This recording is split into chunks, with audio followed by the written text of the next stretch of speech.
Alright, hello again everybody, Hockey Guy here for OutstandingPoker.com, back with another video here in the Leakfinder series with John from the UK. Things to keep an eye out in this video, implied odds, calling 3 bets with middle and small pairs, when you can, when you can't.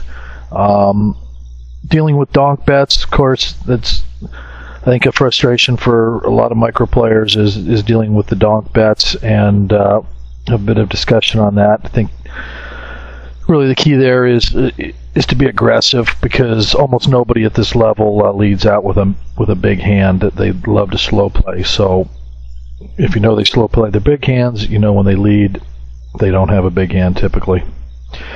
Usefulness of notes in some of the special situations you're trying to make notes of, especially things like donk betting, bluffing the river.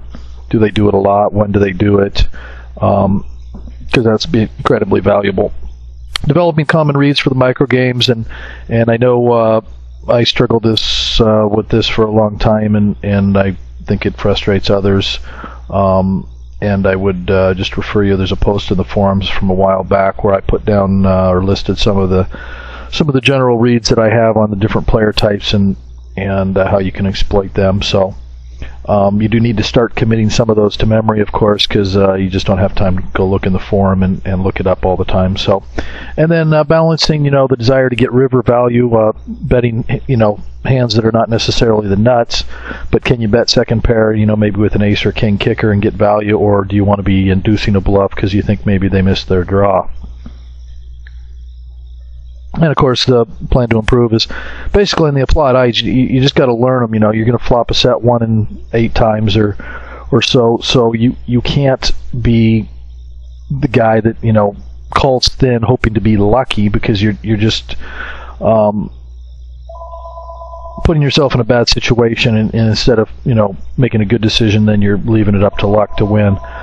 Be aggressive versus donk betters. Again, I would also refer you to video 102 by Ada, where he had a whole bunch of people donk betting into him, and you could see how he handled it, and he pretty much owned them.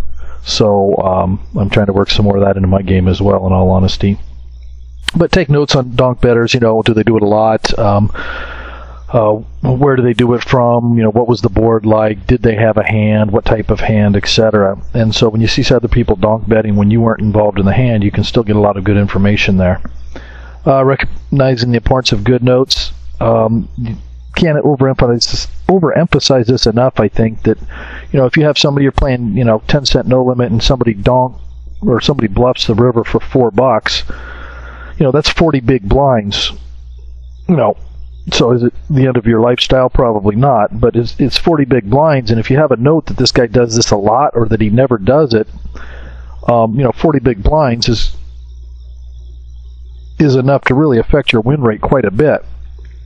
And a good note can, instead of maybe being 60% sure that the guy's bluffing, you can be 80 or 90 or 95% sure the guy's bluffing, and then snap off the bluff.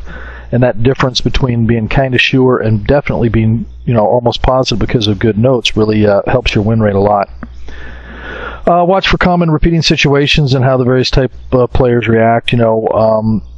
For instance, if you have a guy that's like a 25-2 player, you can pretty much figure that he's a fit and fold guy post-flop. Well, how do you know that? Well, because he's 25-2. What does he raise with? He raises with aces, kings, queens, and maybe ace-king. So that tells you a little bit about the the mindset of the player, that he's just betting hands where he's pretty sure he's ahead. And if he's only going to bet, and the 25 kind of tells you that he's kind of a value player, so he has some understanding of not chasing with crappy hands.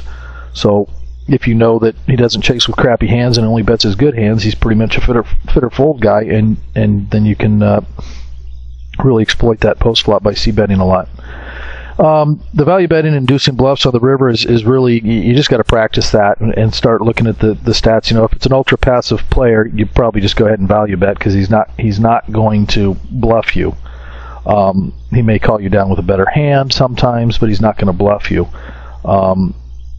But if he's a real real laggy, kind of a messy player that likes to shove on the end, that's, again, the kind of situation where a note is pretty handy, that if you check to him and he missed his, his obvious flush draw or whatever, that, he'll try to take a stab at it with an overbet, and you can snap off some pretty good value. So with that, we'll dive right into the video with John.